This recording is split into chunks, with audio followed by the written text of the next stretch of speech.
Chapter 1. The Garden Party. Interrupted.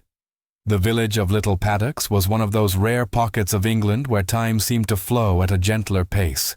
Nestled between softly rolling hills and bordered by ancient woodlands, it had long been a place where everyone knew each other's names and histories.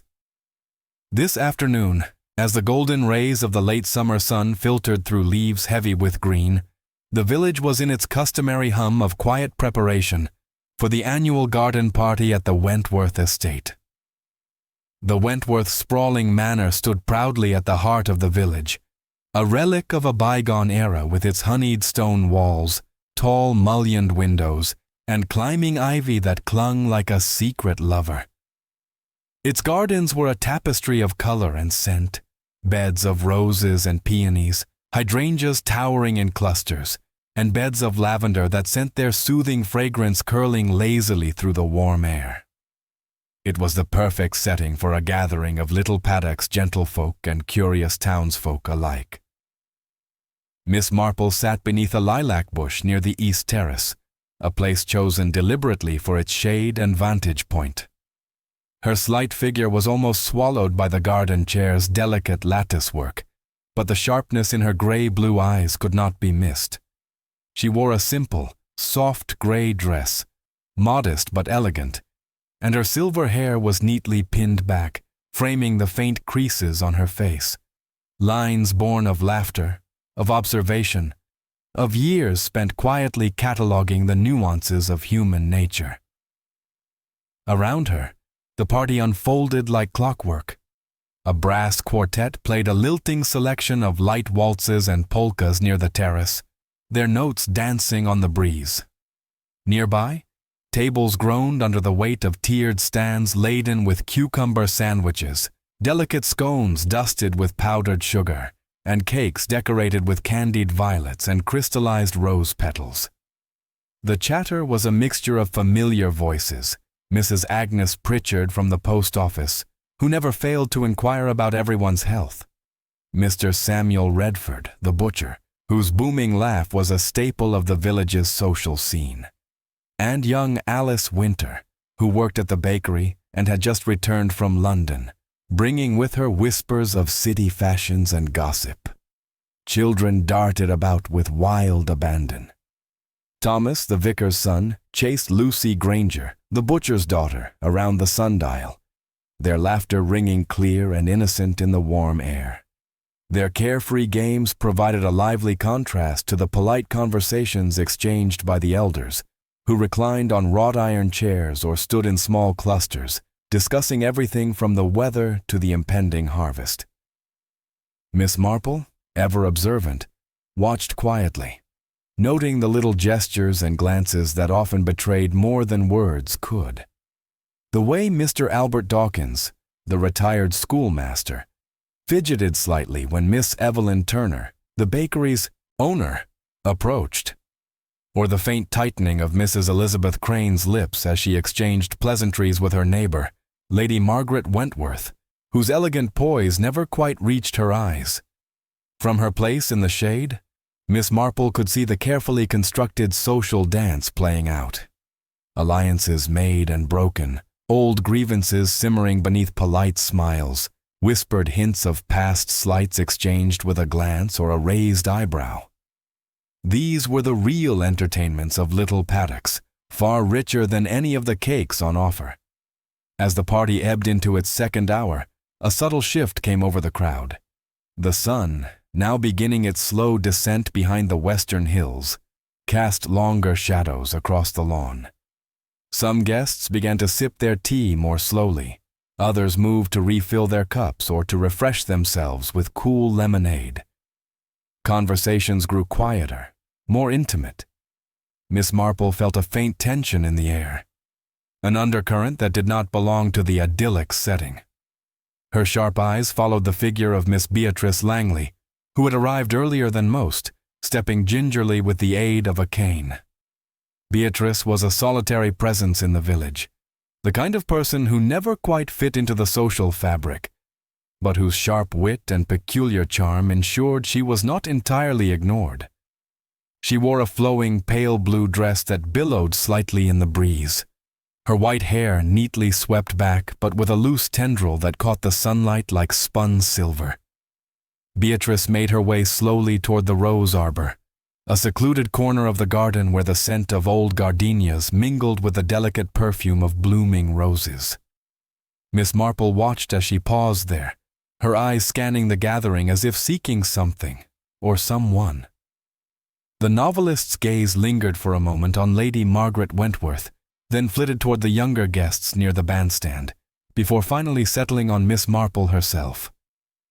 Their eyes met briefly, an unspoken exchange that passed between two women attuned to the subtleties others missed.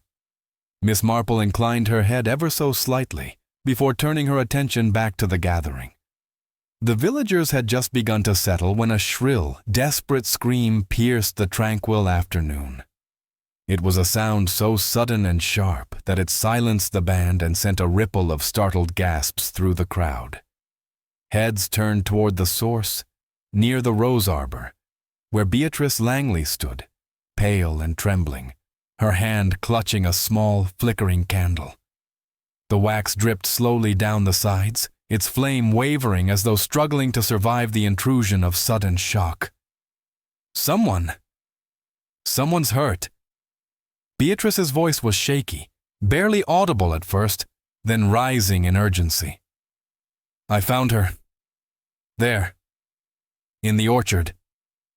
The party stilled, the murmur of gossip replaced by whispers of alarm. Guests moved as one toward the orchard's edge, where a narrow path wound, beneath towering apple trees heavy with ripening fruit. The sunlight was dappled through the leaves, casting a patchwork of light and shadow on the soft earth beneath. Miss Marple rose with composed grace, smoothing the folds of her dress as she followed the gathering throng. Her mind, always alert, began weaving the first delicate threads of a pattern, subtle and elusive, yet unmistakably present. As she drew nearer, the crowd parted respectfully, revealing the figure of Miss Beatrice Langley, kneeling beside a still form beneath the branches. The woman was unmistakably lifeless. Pale, with eyes closed as if in a deep and unnatural sleep, she clutched the candle Beatrice had brought, its flickering light casting strange shadows across her face. Miss Marple stepped forward quietly, crouching beside the body. The deceased was Miss Rose Langley, Beatrice's niece, known in the village as a young woman of sharp intellect, but with a restless spirit. She lived alone in a small cottage on the village outskirts, often seen wandering late at night through the lanes, a habit that had earned her the whispered nickname, the Sleepwalker. There was something almost theatrical about the scene, the lonely orchard, the flickering candle, the unexpected arrival of death on such a pleasant day. Miss Marple's gaze swept slowly over the surroundings. The soft earth bore no obvious signs of a struggle, no footprints beyond those of the late-arriving villagers.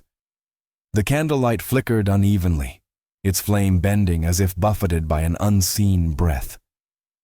She glanced up at Beatrice, whose pale face betrayed a mixture of shock and confusion. "How did you find her, my dear?" Miss Marple asked gently. Beatrice's voice was barely above a whisper. "I was walking the garden path thinking about a new story. I had a candle in my hand. I often walk at dusk. I heard a soft rustling in the orchard and thought perhaps she was there, sleepwalking as she sometimes does. When I came closer, I found her lying beneath the tree." "Did you see anyone else around?" Miss Marple inquired. "No, I was alone. At least I think so." A sudden flutter of wings drew Miss Marple's attention upward. A lone barn owl sailed silently across the darkening sky, a somber harbinger of the unease settling over little paddocks. The village doctor, a kindly man named Dr. Hugh Bramwell, pushed through the crowd, his expression grim but professional. "Stand back, please," he instructed firmly. Kneeling beside the body, he carefully checked the pulse, his brows furrowing. Miss Marple observed, as the doctor shook his head slowly. "She's gone," he said softly, rising to address the crowd. "There's no doubt. Miss Rose Langley is dead." A collective gasp swept through the assembled villagers. Some wept openly, others stood frozen, their faces pale and tight with shock. Among them, a few exchanged furtive glances, furtive because shock was soon to be replaced by suspicion, and suspicion was the true currency of small villages when tragedy struck. Miss Marple, still crouching near the body, allowed her gaze to wander across the faces before her. There was Lady Margaret Wentworth, her posture rigid, but her eyes glistening with unshed tears. Mr. Albert Dawkins, whose usual joviality had vanished into a tense grimace. Mrs. Elizabeth Crane, the postmistress, fidgeting with her handbag as if seeking a familiar comfort. A curious child, the vicar's son Thomas, tugged at his mother's sleeve and whispered questions that no adult dared voice aloud.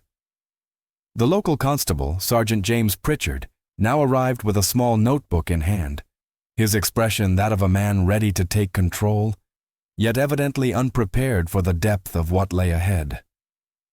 Miss Marple rose slowly, dusting her skirts.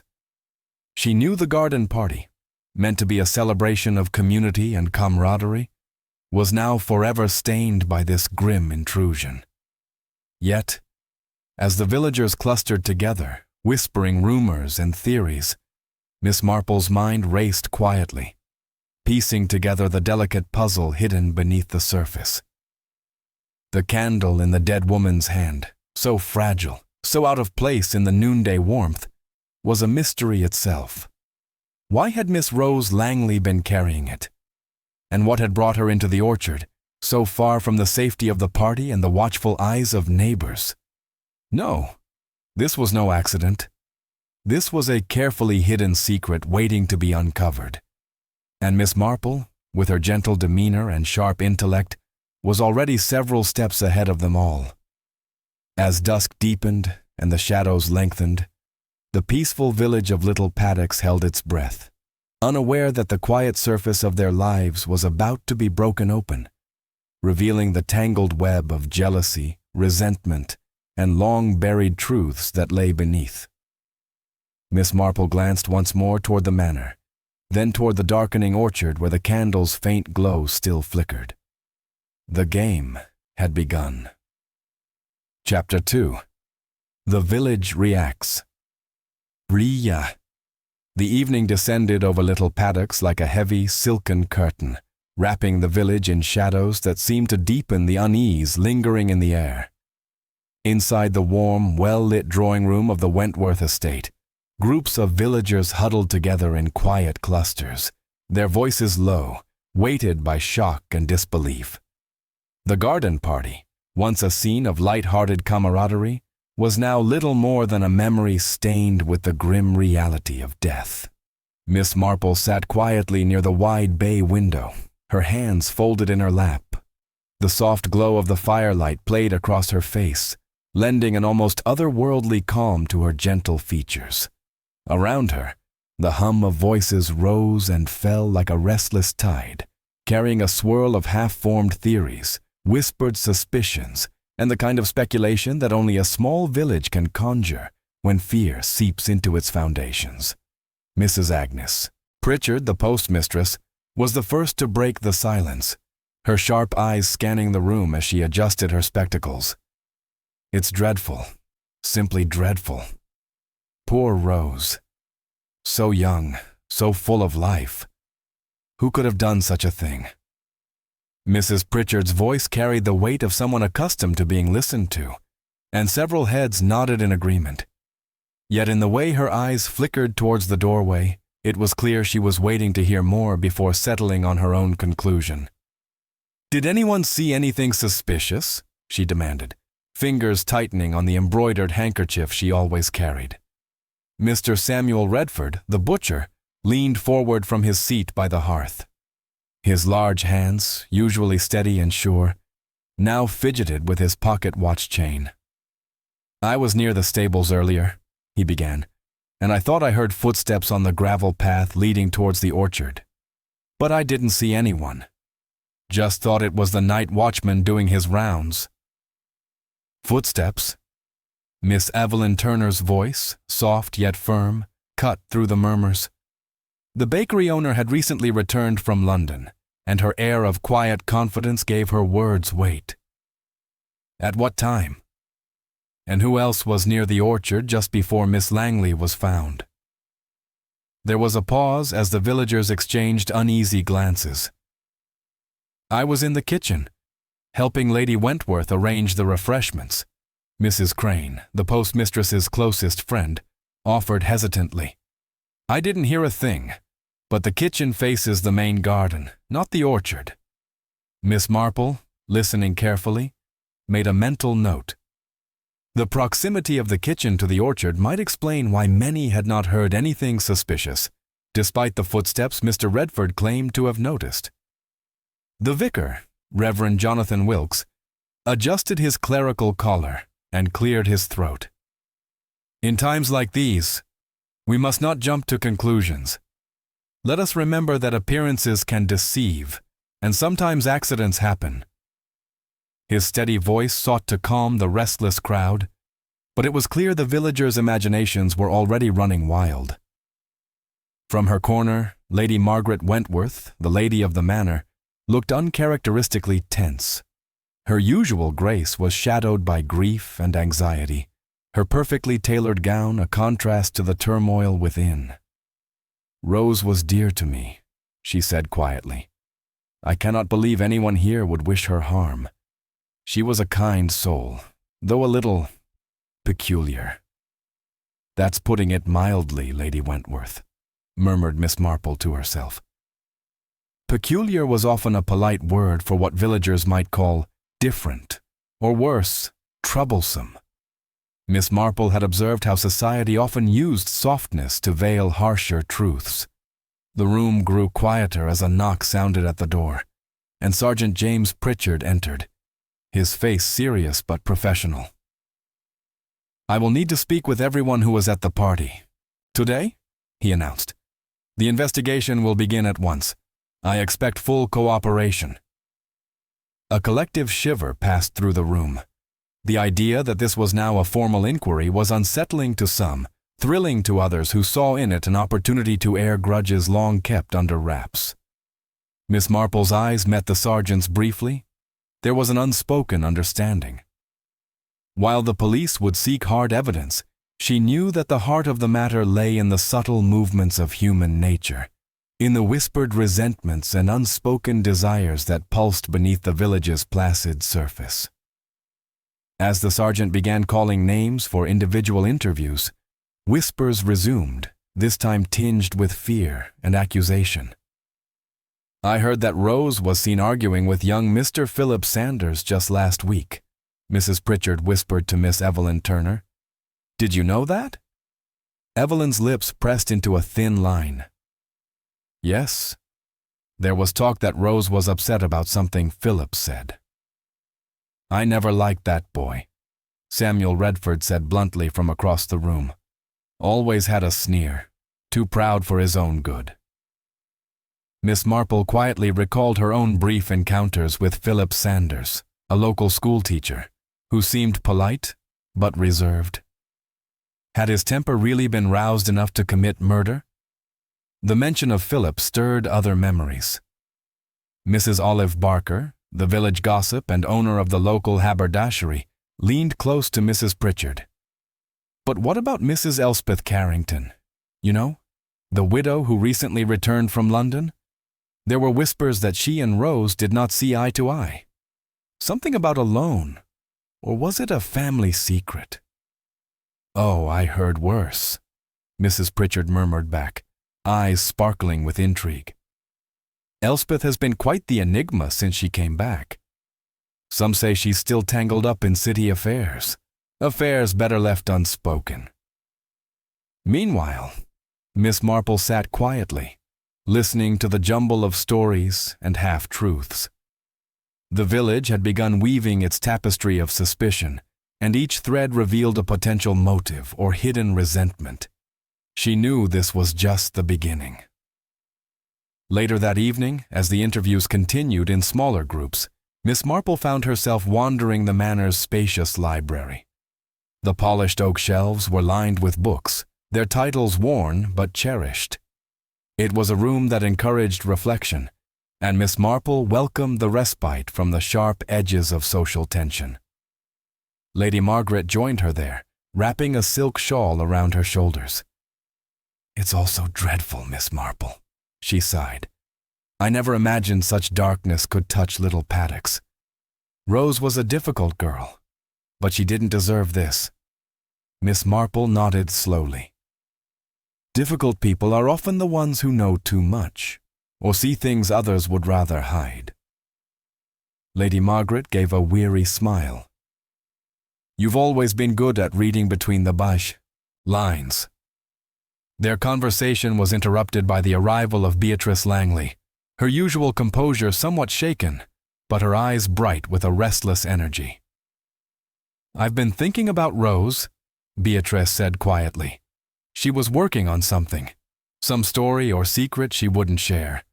And the candle. Why was she carrying it in the orchard during the day?"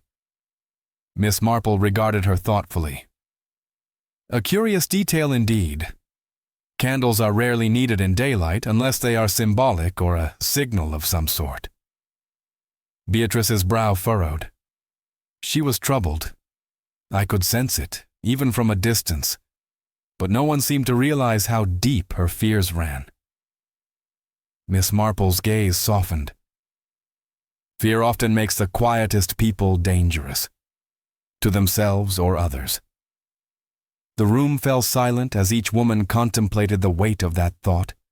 Meanwhile, in the servants' quarters, the lower echelons of the Wentworth estate whispered amongst themselves, their conversations tinged with rumors and half-understood fears. Thomas, the vicar's son, was the first to bring word of a strange visitor seen wandering the outskirts of the village the night before, a man none recognized, cloaked and moving with purpose under the cover of darkness. "He didn't speak," Thomas said earnestly, "but I saw his face, sharp and cold, like he was hunting for something." Whether the stranger had any connection to Rose's death was yet unknown, but the seed of suspicion had been planted. As midnight approached, the village of Little Paddocks settled into uneasy sleep. The streets were empty, the lights dimmed, but the invisible web of suspicion and secrets stretched taut across every doorstep. Miss Marple, alone in her modest cottage on the village edge, sat by her window, the flickering flame of a single candle reflecting in her steady gaze.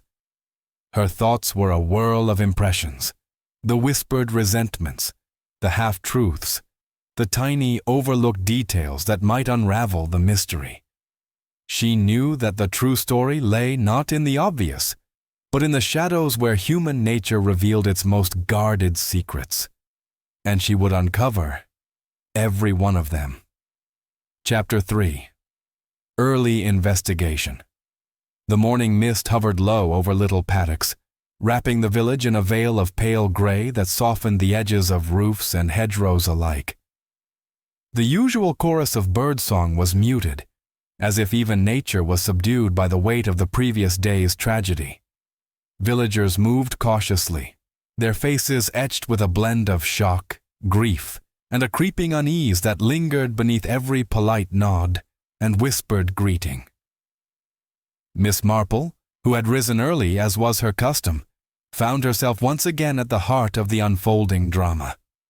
Though she carried herself with her usual gentle grace, her mind was alert, weaving through the strands of information that would soon form the tapestry of the investigation.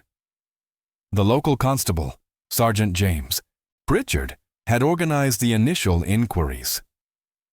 The village hall had been transformed into a makeshift interrogation room, with villagers called in one by one to recount their movements and observations from the day of the garden party. But Miss Marple knew that the police's methodical questioning, while necessary, often overlooked the subtleties that could reveal far more than direct answers. People spoke in carefully chosen phrases, often shielding their true feelings behind polite euphemisms or omitting details they deemed irrelevant. It was in the silences, the glances, and the small inconsistencies that the real story might be found. The first to be interviewed was Mr. Albert Dawkins, the retired schoolmaster. Tall and lean, with a hawkish nose and eyes that missed little, he presented himself with a certain dignity, though a flicker of nervousness betrayed his calm exterior. "Mr. Dawkins," Sergeant Pritchard began, "can you tell us your whereabouts during the garden party?" Albert cleared his throat. "I spent most of the afternoon near the rose garden, conversing with Lady Wentworth and some other guests." "And did you see Miss Langley during that time?" "I did, briefly," he replied. "She was distant, almost distracted. I believe she was walking toward the orchard around mid-afternoon." Sergeant Pritchard nodded. "Did you notice anyone else heading in that direction?" Albert hesitated. "No one immediately, though I did notice Miss Evelyn Turner lingering near the edge of the orchard, as if waiting for someone." Miss Marple caught the slight tightening of Albert's lips as he spoke of Evelyn, a subtle hint of disapproval, or perhaps regret.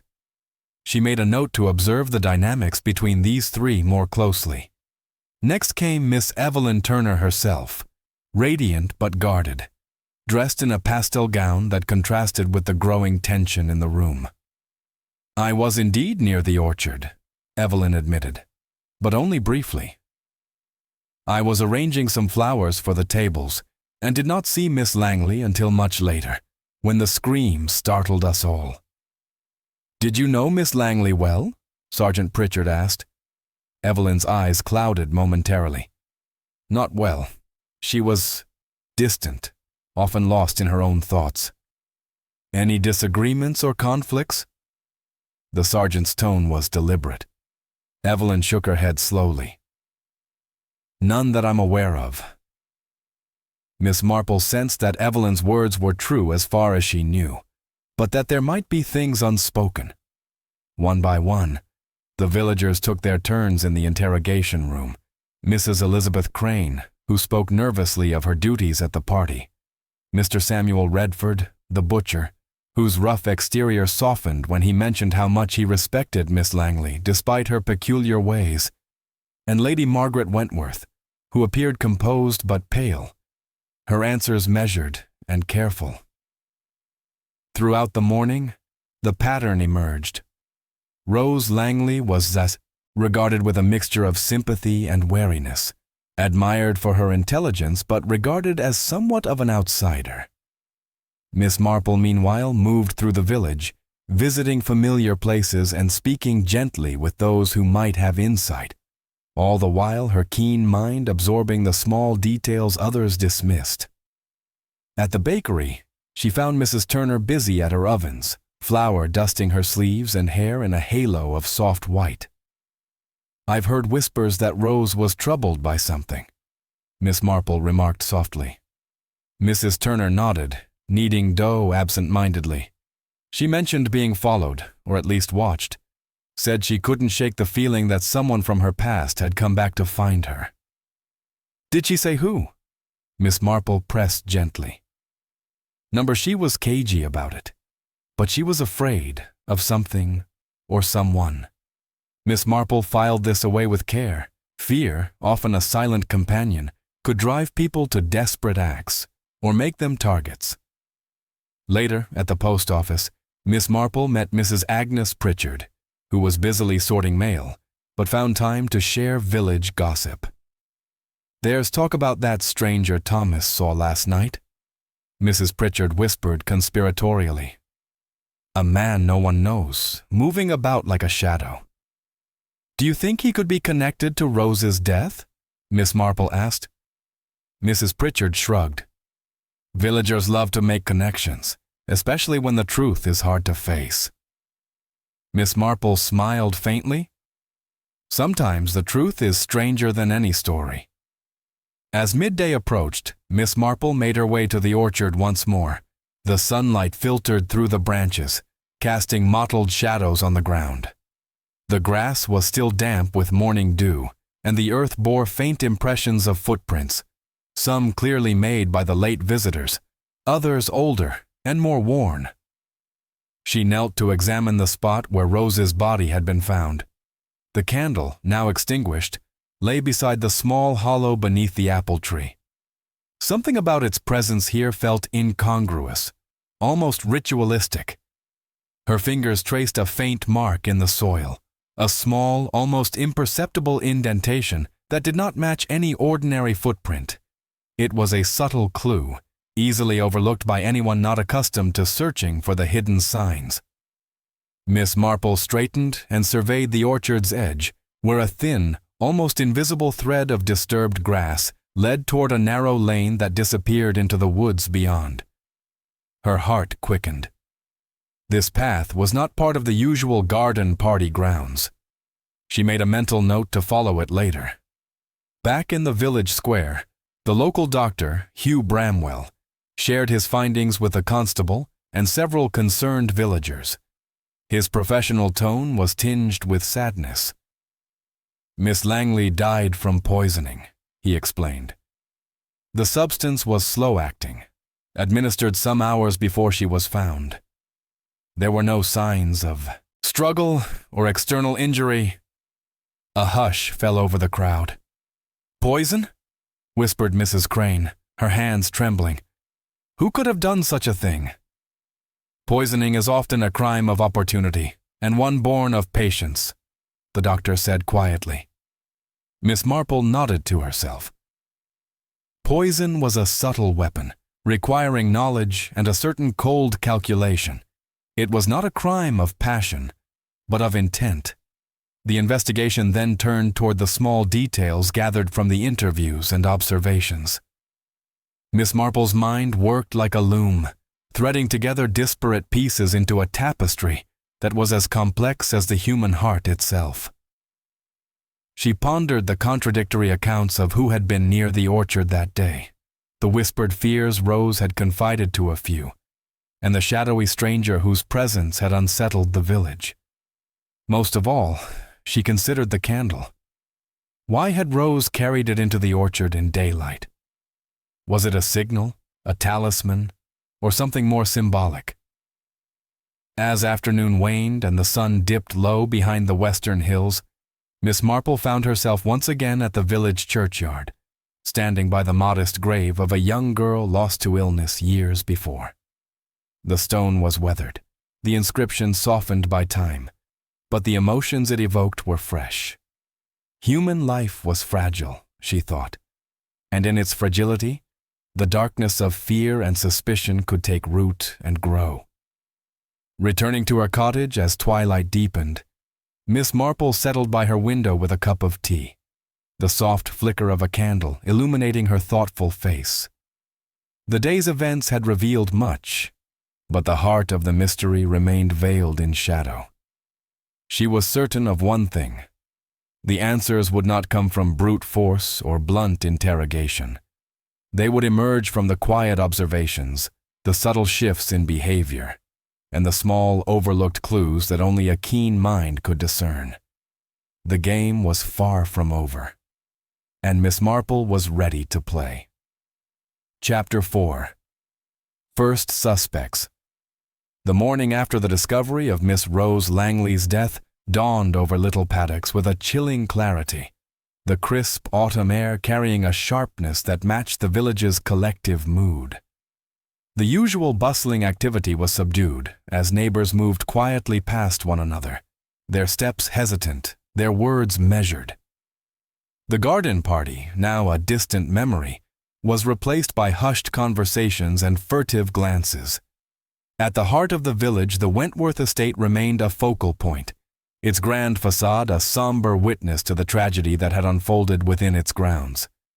Inside the manor's drawing room, the atmosphere was thick with tension as Sergeant James Pritchard prepared to question those whom suspicion had most firmly gripped. Miss Marple sat calmly by the fire, her knitting needles clicking rhythmically, a gentle veneer over the sharp mind that was quietly assembling the puzzle pieces. Her serene presence contrasted with the restless energy that pervaded the room as the first suspects were called forward. The investigation had narrowed quickly, focusing on those with the closest connections to Rose, as well as individuals whose behavior seemed peculiar or inconsistent in the aftermath. The first to be questioned was Philip Sanders, the local schoolteacher. Tall and slender, with a face that carried an air of reserved intelligence, Philip appeared uneasy as he entered the room.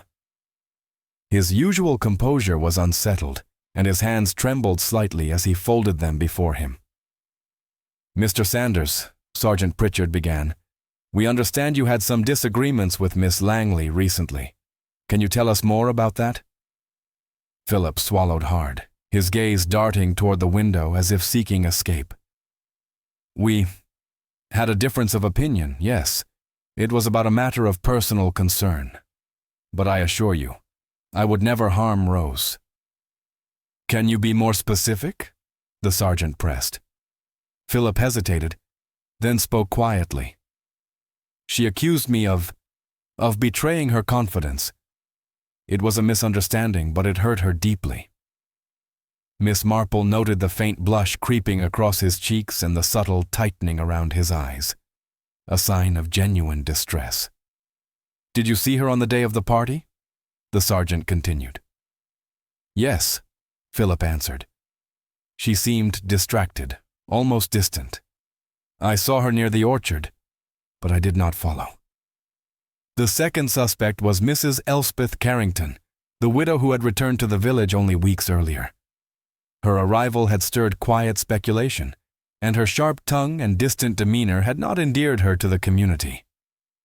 Elspeth entered the room with a purposeful stride, her dark eyes glinting beneath carefully arched brows. Her impeccable dress and poised manner gave her the air of someone accustomed to command. "Mrs. Carrington," Sergeant Pritchard said, "it has come to our attention that you and Miss Langley had disagreements. Is this true?" Elspeth's gaze did not waver. "Miss Langley was a difficult woman. We clashed over a financial matter, an unpaid loan, if you must know. But that hardly makes me a murderer." "Where were you during the garden party?" the sergeant asked. "I was in the Manor's library most of the afternoon, attending to some correspondence," she replied smoothly. Several witnesses confirmed seeing Elspeth in the library, but Miss Marple remembered the way her eyes had flickered when mentioning the loan, suggesting more beneath the surface. The next to be questioned was Mr. Samuel Redford, the butcher.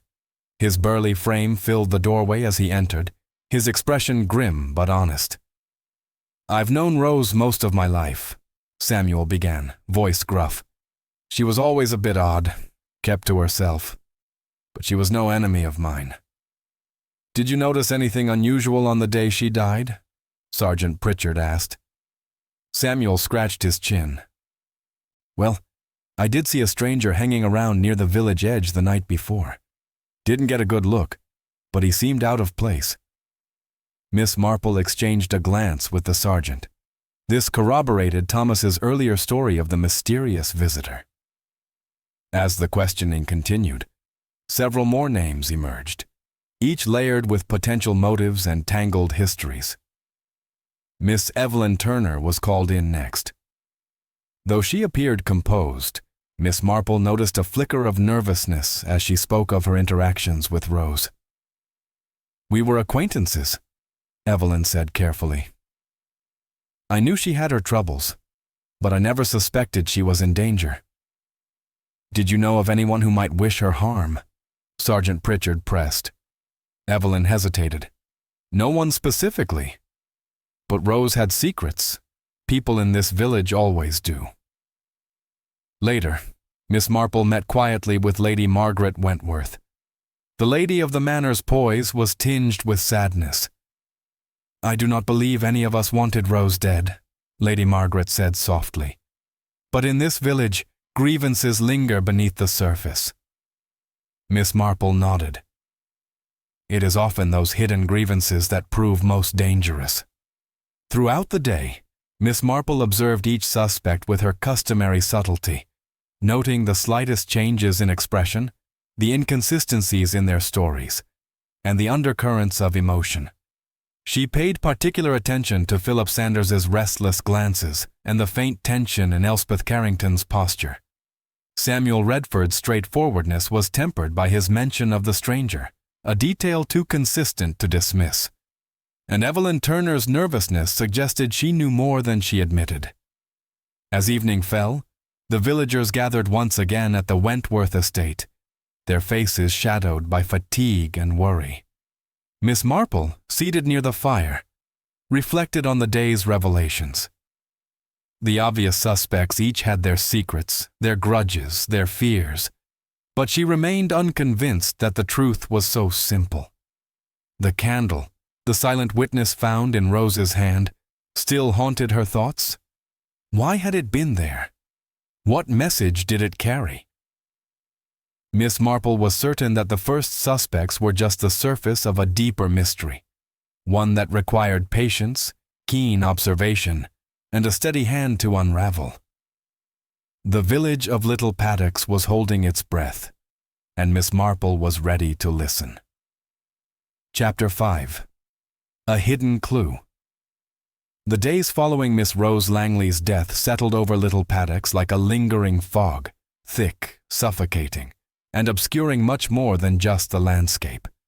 The village moved cautiously, its rhythms disrupted by grief and suspicion. Conversation ceased to be about trivial matters. Instead, every glance, every word, carried the weight of unspoken questions and carefully guarded secrets. Miss Marple, as ever, remained a steady presence amid the shifting tides. Her modest cottage at the village's edge became her sanctuary and her observatory, where she pieced together the subtle patterns others overlooked. On a crisp morning, Miss Marple set out with a quiet determination to revisit the scene of the tragedy, the orchard where Rose had been found, clutching the small candle that still puzzled her. The sun was low, casting long shadows through the tangled branches, and the earth beneath was soft from recent rain. The faint scent of crushed apples mingled with the dampness, an earthy perfume that stirred memories of countless autumns. Miss Marple knelt beside the hollow beneath the ancient apple tree, where Rose's body had rested. The candle, now carefully preserved in a glass case by the local constable, was not there, but its lingering mystery remained. Her eyes swept the ground slowly, searching for any detail that might have escaped notice. There, half hidden beneath a fallen leaf, she spotted something. A small scrap of fabric, frayed and delicate. It was an unusual shade of blue, almost cerulean, with tiny embroidery that caught the light. Miss Marple lifted it carefully with a stick, studying the weave and the pattern. It was part of a sleeve cuff, unmistakably fine and well made, not something one would expect to find near the rough earth of the orchard. Her mind raced. Whose garment might it be? And how had it come to be here, so close to the place where Rose had died? She wrapped the fragment in a clean handkerchief and rose slowly, her thoughts already turning to the implications. Walking toward the lane that edged the orchard, Miss Marple noticed that the grass, recently disturbed, bore faint marks, footprints that seemed to lead toward the village but vanished near the old mill. The mill had long been disused, its wooden structure leaning precariously against time and weather. Few villagers ventured near it, and even fewer spoke of it aloud. Curiosity piqued, Miss Marple made her way to the mill's shadowed entrance. The door hung slightly ajar, creaking softly in the breeze. Inside, dust motes danced in shafts of light, and the scent of damp wood and forgotten years filled the air. She moved carefully, her sharp eyes catching signs of recent disturbance. A displaced stone here, a faint footprint there. At the back of the mill, beneath a broken window, lay a small bundle wrapped in oilcloth. With careful fingers, Miss Marple unfolded it to reveal a letter, yellowed and creased with age. The handwriting was elegant but hurried. She read the words slowly, the message clear though cryptic. If you seek the truth beneath the calm, Remember, the candle burns brightest in the darkest hours. Trust no shadow, for it hides more than the night. A chill ran down Miss Marple's spine. The letter seemed connected to Rose, perhaps part of the secrets she had guarded so fiercely. Miss Marple folded the letter carefully and tucked it into her pocket. She sensed she was on the cusp of a breakthrough. Returning to the village, she sought out Beatrice Langley, whose sharp intellect and knowledge of Rose's habits made her an invaluable ally. Beatrice greeted her at the door of her ivy-clad cottage, concern etched on her face. "I found this near the mill," Miss Marple said, handing her the letter. Beatrice's eyes widened as she read. "Rose was more deeply involved than I realized.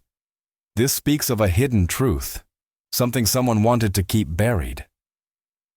"Do you know what it might be?" Miss Marple asked. Beatrice shook her head. "Only whispers. Rose hinted at family secrets, something tied to our village's past." Miss Marple nodded thoughtfully. It was clear that the tragedy was entwined with history, old grudges, unspoken debts, and shadows cast long before the present day. The fragment of blue fabric weighed heavily on her mind. She resolved to identify its owner, suspecting it might unravel the tangled web that had ensnared Rose. That afternoon, Miss Marple visited the local tailor, Mr. Collins, whose keen eye and knowledge of villagers' wardrobes were unmatched. Mr. Collins examined the fabric with interest.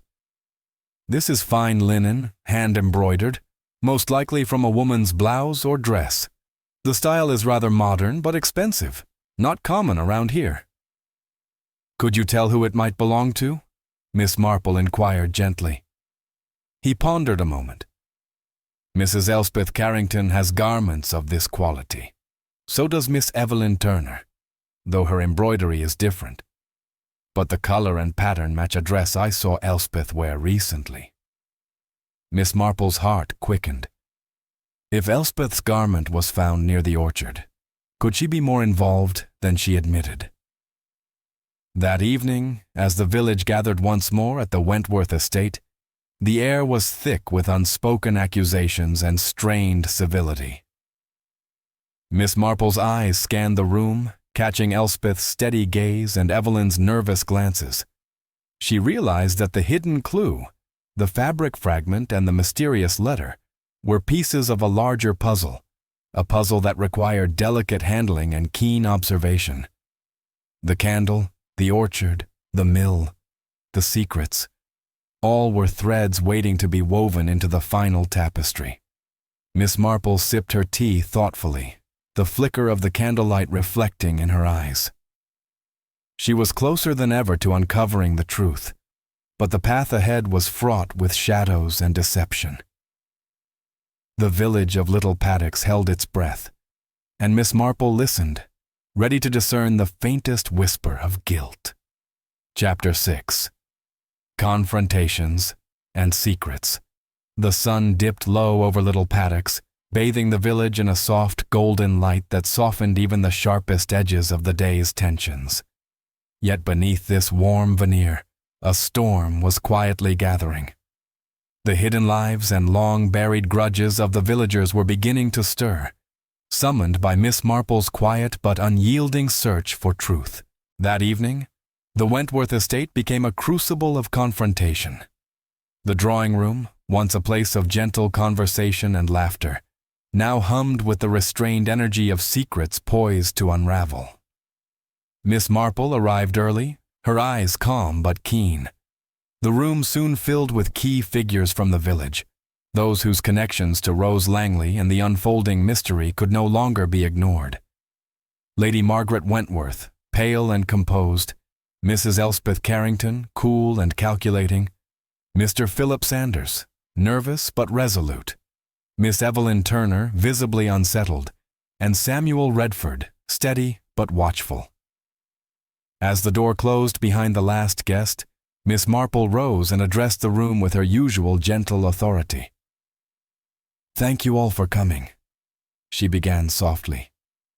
"I believe it is time we spoke openly about what lies beneath the surface. The truth, as we know, has a way of emerging, even in the most unlikely places. She paused, letting her words settle. Miss Rose Langley's death was no accident. It was the result of choices made, secrets kept, and grievances held close. Tonight I ask you to share what you know, no matter how uncomfortable. The room remained silent, the tension palpable. Miss Marple turned to Elspeth Carrington first. Mrs. Carrington, you and Miss Langley had a financial disagreement. Could you elaborate?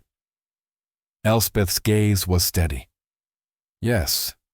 Rose borrowed money from me some months ago, claiming it was for an emergency. The loan was never repaid.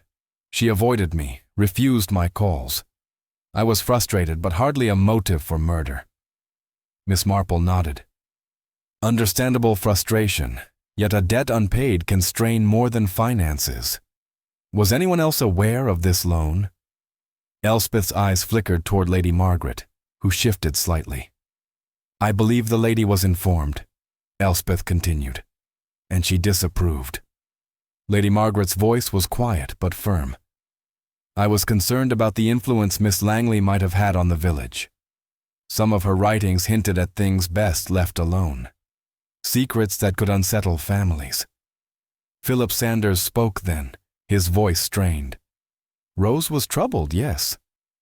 We argued over a matter involving her family's past, a secret she wished to reveal. I urged caution. Why? Miss Marple's eyes held his. Because some truths can do more harm than good, Philip said quietly. But Rose was determined. Evelyn Turner's hands trembled slightly as she added, Rose confided in me once. She feared someone was watching her, perhaps trying to silence her. Did she name anyone? Miss Marple pressed. No, Evelyn said, but she spoke of shadows from the past. Samuel Redford cleared his throat. And then there's the stranger seen near the village. I saw him too, lurking near the mill. He left before dawn. Have you any idea who he might be? Miss Marple asked. No, Samuel admitted, but his presence was ominous. The conversation shifted then to the candle, the mysterious object found clutched in Rose's hand. It's symbolic, Miss Marple explained. A beacon in darkness, but also a warning. Beatrice Langley, who had been quietly observing, finally spoke. Rose believed the candle would guide those seeking truth. She left clues, hidden messages, symbols meant to lead us. Like the letter found at the mill? Miss Marple asked. Yes, Beatrice nodded. It was a call to uncover the past, no matter the cost. Miss Marple turned to Lady Margaret. You mentioned writings that unsettled families. What can you tell us? Lady Margaret hesitated. Rose's father was involved in a scandal years ago, something that fractured the village. Rose believed the truth had been buried unjustly. Do you think someone wanted to keep it buried? Miss Marple asked softly. Lady Margaret's eyes shimmered with unshed tears. I fear so. Philip Sanders's face darkened. That secret touched my family as well. It explains much, but also raises difficult questions. The room grew heavy with unspoken tension, the air thick with accusation and fear. Miss Marple's gaze swept the group. Secrets have a way of festering, but it is the willingness to confront them that brings healing or destruction. She paused, then added, Tonight I have learned much, but I still seek one thing. The reason Rose carried that candle into the orchard, alone and afraid. Evelyn Turner's voice broke the silence. She believed it was a symbol of hope, a light to guide her through the darkness that threatened to consume her. Miss Marple nodded. And yet, that light was extinguished, but the flame of truth remains. As the evening deepened, confessions began to emerge, half-truths, regrets, and memories long suppressed. Mrs. Pritchard, who had arrived late, whispered to Miss Marple of a quarrel she overheard between Rose and a stranger. someone demanding silence in exchange for safety. Miss Marple listened carefully, piecing together the strands of fear and desperation. Outside, the village seemed to hold its breath. Within the manor's walls, the fragile bonds of community stretched taut, threatening to snap. Miss Marple knew the road ahead was fraught with peril. The truths revealed tonight would change Little Paddocks forever, but only by facing them could justice be served. As the guests departed one by one, Miss Marple remained, contemplating the shadows cast by long-buried secrets. Her resolve was firm. The mystery was deepening, but so was her determination to see it through. Chapter 7. Another twist. The village of Little Paddocks had barely begun to absorb the revelations that surfaced during the tense evening at the Wentworth estate, when a fresh disturbance rippled through its fragile calm. The tranquility that once veiled the village now seemed to unravel, with alarming speed, revealing darker currents beneath. It was a crisp morning when the news broke. The blacksmith's apprentice, young Harold Finch, had been found unconscious near the banks of the River Elbridge, not far from the village's edge. His condition was grave, but not yet fatal. The cause? A mysterious poisoning, strikingly similar to that which had claimed Miss Rose Langley's life. The village awoke to a sense of renewed dread. If Rose's death had been an isolated tragedy, Harold's near-fatal poisoning hinted at a sinister design, a pattern that sent shockwaves through every household. Miss Marple received the news with a calm that belied the gravity of the situation. Sitting in her quiet cottage, she pondered the implications carefully. This new crime shifted the investigation's trajectory in unexpected ways, challenging assumptions and casting suspicion anew. She recalled the earlier mentions of the stranger seen lurking near the village outskirts, the shadowy figure that no one could identify but whose presence seemed increasingly linked to the unfolding darkness. At the blacksmith's forge, now closed for the day, the villagers gathered in small, anxious groups. Harold lay in the care of Dr. Bramwell, who had returned from his rounds looking grave. "This is no accident," the doctor told Miss Marple when she visited. "The symptoms matched the poisoning found in Miss Langley, though administered in smaller doses. Whoever did this is deliberate and dangerous." Miss Marple nodded. "And what of the blacksmith himself?" "Mr. Henry Finch is distraught. He fears for his apprentice's life, and for the safety of the village." Outside, whispers floated through the air. Theories proliferated like wildfire, each more unsettling than the last. Had the poisoner struck again? Was there a larger scheme at play? And what was the motive behind targeting Harold, a young man with no apparent ties to the village's secrets? Miss Marple sought answers beyond the obvious. She revisited the orchard where Rose had been found, the mill where the cryptic letter had surfaced, and the narrow lanes shadowed by ancient oaks. Her investigation led her to question those closest to Harold. His mother, a woman of quiet strength, revealed that Harold had recently confided fears of being watched and warned to stay away from certain places. "He never said by whom," she whispered, "but he was afraid." Miss Marple listened attentively, piecing together a pattern of intimidation and fear. At the village pub, the Rusty Anchor, she spoke with patrons who had noticed Harold's sudden withdrawal from usual haunts and his avoidance of certain villagers.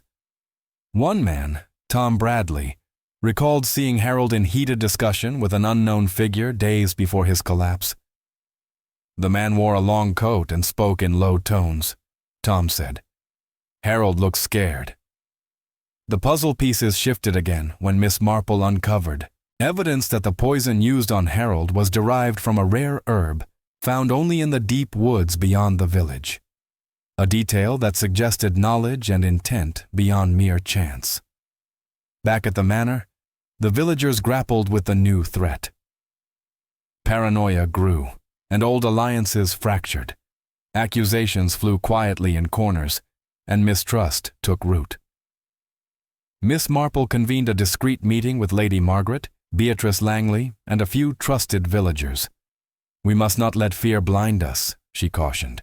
"This new crime is a message, but also a mistake by the culprit. The poison used is not easy to obtain, and its source narrows our field considerably." Lady Margaret nodded solemnly. "Who among us has the knowledge and access?" Beatrice frowned. "Rose's secrets run deep. I fear this new attack is tied to the very past we have sought to unearth." Miss Marple agreed. "We must look to those who benefit from silence and fear." As the days passed, the village held its collective breath. Each shadow seemed to conceal a threat, every familiar face potentially harboring danger. Miss Marple's quiet observations uncovered subtle shifts. A hastily hidden parcel, a missed appointment, a whispered conversation abruptly ended. Her conviction grew stronger. There was a carefully orchestrated attempt to manipulate, intimidate, and silence. The candle, the letter, the poisonings, all connected by a thread woven through time and human frailty. The village's uneasy peace was shattered again, and the true battle for truth and justice had only just begun. Miss Marple prepared herself for the challenges ahead, her resolve unwavering. She knew that in the darkness, even the faintest light could illuminate the path to revelation. Chapter 8. Miss Marple's Final Test. The village of Little Paddocks, still shrouded in the uneasy aftermath of Miss Langley's death and the recent poisoning of young Harold Finch, seemed to shrink beneath the weight of suspicion and whispered fears. The familiar lanes and cozy cottages, once places of simple comfort, had become stages for a careful dance. A dance where every word and glance carried hidden meaning, and every smile could mask a secret. In her quiet cottage by the edge of the village, Miss Marple contemplated the tangled web she had been unraveling for weeks. Each piece, the candle, the cryptic letter, the fabric fragment, the shadowy stranger, the delicate but deadly poison, was now part of a larger, darker design. Yet the heart of the mystery remained elusive, veiled behind layers of guarded truths and carefully crafted deceptions. It was time for her final test. Miss Marple knew that true understanding did not come solely from facts or confessions. It was found in the subtle shifts of behavior, the slight tremor in a voice, the flicker of a glance, the hesitation before an answer. She needed to observe the suspects under pressure, to gently prod until the hidden fissures appeared. Her opportunity arrived when Lady Margaret Wentworth invited a small gathering at the manor, an ostensibly casual tea, but one Miss Marple recognized as the perfect setting for subtle observation. The guests arrived. Mrs. Elspeth Carrington, composed but tense. Mr. Philip Sanders, nervous but masking it well. Miss Evelyn Turner, whose uneasy eyes betrayed her anxiety, and Mr. Samuel Redford, steady yet watchful. Beatrice Langley also attended, her presence calm and knowing. Miss Marple greeted each guest with her usual warmth, her eyes twinkling with the quiet authority of one who sees far beyond appearances. As tea was served, the conversation was light at first, touching on village news and the changing seasons. But Miss Marple gently guided the dialogue toward more pointed topics: the recent events, the village's secrets, the mysterious candle. "Do you all remember the candle Miss Langley held when she was found?" she asked softly, lifting her cup as though toasting a memory. There was a pause. Each guest's reaction was telling. Elspeth's fingers tightened around her teacup. Philip's gaze flicked away. Evelyn's lips pressed into a thin line. Samuel's eyes narrowed slightly. Miss Marple continued, "A small light in the darkness. It is a powerful symbol, is it not? One might carry such a thing for comfort, or as a signal." She looked directly at Elspeth. "Mrs. Carrington, you once mentioned disapproval of Miss Langley's influence. Was it her writings or something more?" Elspeth's voice was steady but with an undercurrent of defensiveness. I only wished to protect the village from unnecessary scandal. Miss Marple's gaze then shifted to Philip. And you, Mr. Sanders? You cautioned Miss Langley against revealing family secrets, fearful of what might come to light? Philip swallowed. Some truths can harm, yes, but I never wished her harm. Miss Marple smiled gently. Yet some do not heed warnings. Turning to Evelyn, she said, You seem troubled, Miss Turner. You mentioned fears Miss Langley shared with you? Was it the stranger seen near the village? Evelyn's hands trembled as she nodded. She was frightened of someone from her past, someone dangerous. Samuel spoke up quietly. And the poison, someone with knowledge and access. Not an easy thing to acquire. Miss Marple's eyes gleamed. Indeed, that narrows the field considerably. She then offered a small, knowing smile. But it is not just what one knows, but how one reacts under scrutiny that reveals the truth. With that, she proposed a game, a subtle psychological test masked as a village anecdote. She told a story of a candle flickering in a drafty room, asking each guest to speculate on its meaning and what it might reveal about the one holding it. Each answer was telling. Elspeth spoke of caution and control, Philip of fear and secrecy, Evelyn of hope and desperation, Samuel of vigilance and strength. Miss Marple listened intently, noting the slight inconsistencies, the moments where words faltered or eyes wavered. Later, as the guests departed, Miss Marple observed them one by one through the window. Elspeth lingered at the gate, casting a wary glance back. Philip hurried away, shoulders tense. Evelyn seemed lost in thought while Samuel's steady gaze never faltered. Returning to her sitting room, Miss Marple sat by her own flickering candle, the flame dancing shadows across the walls. Her final test had begun to bear fruit. She was certain that the next steps would bring the mystery into full light, revealing not only the murderer, but the tangled motives that had led to tragedy. Little Paddocks was on the cusp of revelation, and Miss Marple was ready to guide it there. Chapter 9. The Reveal. The morning sun broke through the lingering mists of Little Paddocks, casting pale light over the village with an unassuming gentleness. Yet within the walls of the Wentworth estate, a quiet gathering had assembled, one destined to bring the long-held tensions to a climax. It was here, in the drawing room steeped with history and shadows, that Miss Marple would gently but decisively unravel the web of deceit and betrayal that had ensnared the village. The room was arranged with deliberate care, the suspects seated in a loose circle, the air thick with anticipation, yet tempered by civility. Lady Margaret Wentworth sat near the window, her composure fragile beneath the weight of recent events. Beside her were Mrs. Elspeth Carrington, whose poised exterior barely concealed her anxiety, Mr. Philip Sanders, restless and withdrawn, Miss Evelyn Turner, visibly tense, and Mr. Samuel Redford, steady yet watchful. Beatrice Langley observed quietly from a corner, the keen edge of her intellect poised for what was to come. Miss Marple, serene and unhurried, rose from her chair, her silver hair catching the light as she began to speak. "Thank you all for joining me today," she said softly.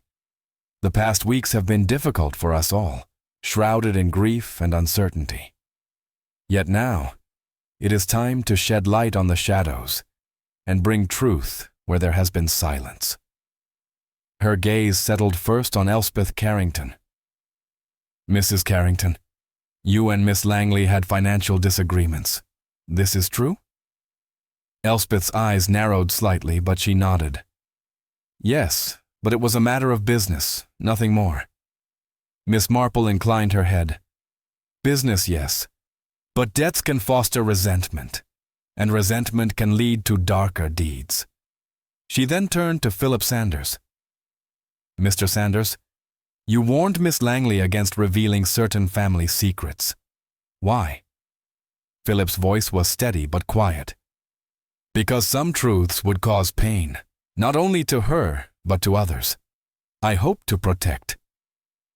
Miss Marple smiled faintly. Protection sometimes breeds control. Her gaze then shifted to Evelyn Turner. Miss Turner, you knew of Miss Langley's fears and the presence of a stranger. What did she confide? Evelyn's hands clenched in her lap. She was terrified. The stranger was a reminder of past mistakes, something she thought was behind her. Yet it followed her here, Miss Marple said softly. Samuel Redford spoke next. The poison was rare and knowledge of it limited. Who among us would have the means and intent to use it? The room fell silent, tension thickening. Miss Marple took a step forward, her eyes gleaming. The fragment of blue fabric found near the orchard. Whose does it belong to? All eyes turned to Elspeth Carrington. Her face paled, but she met Miss Marple's gaze squarely. It belongs to me, she admitted, voice low. I was near the orchard that day, but I swear I did not harm Rose. Miss Marple nodded. Your presence there was no accident, but it was not you who administered the poison. She turned to Philip Sanders. Mr. Sanders, you feared the revelation of secrets but seemed unable to prevent their unfolding. Philip sighed. I tried to dissuade Rose, but she was determined. And yet, Miss Marple said, you failed to prevent the tragedy. Then she faced Evelyn Turner. Miss Turner, your nervousness speaks volumes. You had a connection with Rose and perhaps more knowledge than you admitted. Evelyn looked down. I wanted to protect her. And myself. Miss Marple's gaze softened. Fear can make us blind. Finally, she looked to Samuel Redford.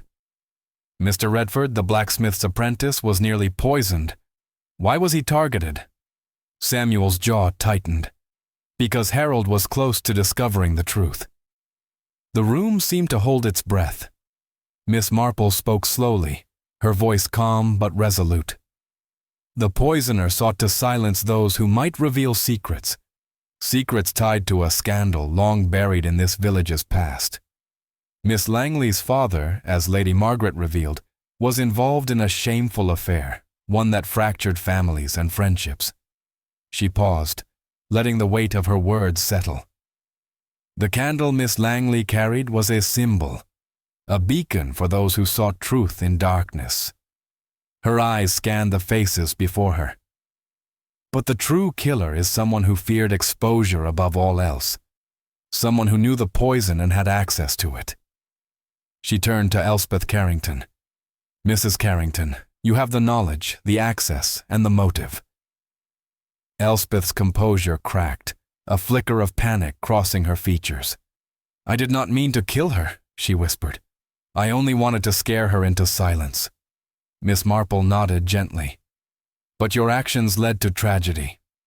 Elspeth's shoulders sagged. I am sorry. The room exhaled collectively. Miss Marple continued. This ordeal has revealed much about us all. The power of secrets, the pain of fear, and the courage required to face truth. Lady Margaret stood, tears glistening in her eyes. We must find a way to heal. Miss Marple smiled kindly. By learning from our past and choosing honesty, we can. As the villagers dispersed, the shadows lifted slowly, replaced by a fragile hope. Miss Marple remained by the window, watching the village breathe again. Her task was done, for now. But the quiet strength of human nature would always demand vigilance, and Miss Marple would be ready. Chapter 10. Aftermath. The village of Little Paddocks awoke to a dawn tinged with both relief and solemn reflection. The shadows that had loomed so heavily over the narrow lanes and cozy cottages began to recede, leaving behind the quiet marks of a community forever changed. The terrible truth had been laid bare, and though justice had found its way, the scars, both visible and invisible, remained. Miss Marple sat by the window of her modest cottage, the soft morning light illuminating her thoughtful face. The events of recent weeks had unfolded with a tragic inevitability, each revelation a careful thread woven into the fabric of the village's history. She gazed out upon the waking village, where familiar figures moved with a new awareness, a cautious hope that healing might one day follow. Elspeth Carrington's confession had been the fulcrum upon which the mystery balanced. Her motives, born of fear and a desperate desire to protect her family's reputation, had led to the fatal poisoning of Miss Rose Langley and the attempt on Harold Finch's life. The fabric fragment, the candle, the cryptic letter, all signs pointing gently, deliberately toward the truth. Yet for all the clarity that justice brought, Miss Marple knew the deeper lesson lay not in punishment, but in understanding the frailty and complexity of human nature.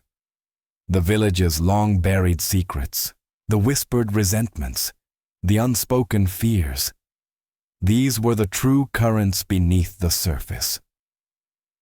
In the days that followed, little paddocks began to stir with renewed life. The market reopened, children's laughter returned to the playgrounds, and neighbors exchanged cautious smiles.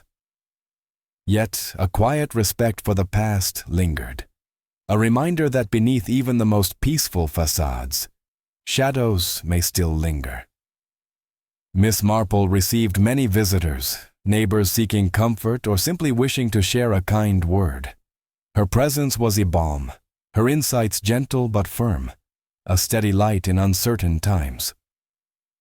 One afternoon, Lady Margaret Wentworth visited, her demeanor softened by grief and gratitude. "Miss Marple," she said quietly, "your wisdom has saved this village from ruin. I fear we shall never forget what happened, but we can choose to move forward." Miss Marple smiled. "We all bear the weight of our histories, Lady Wentworth, but it is how we carry them that defines us." As twilight deepened, Miss Marple took up her knitting, the rhythmic clicking a comforting echo of continuity amid change. Her thoughts wandered to Rose Langley, an intelligent, troubled soul whose quest for truth had cost her dearly. She whispered a silent hope that the candle's light, once extinguished, would now guide the village toward understanding and peace. The case was closed, but the human story it revealed was eternal, a reminder that beneath the calmest waters lie depths yet to be explored, and that the greatest mysteries often reside within the hearts of those we think we know best. And Miss Marple, ever watchful and wise, remained ready to listen to the faintest whisper, the subtlest sign, for the truth was never truly buried, only waiting to be found.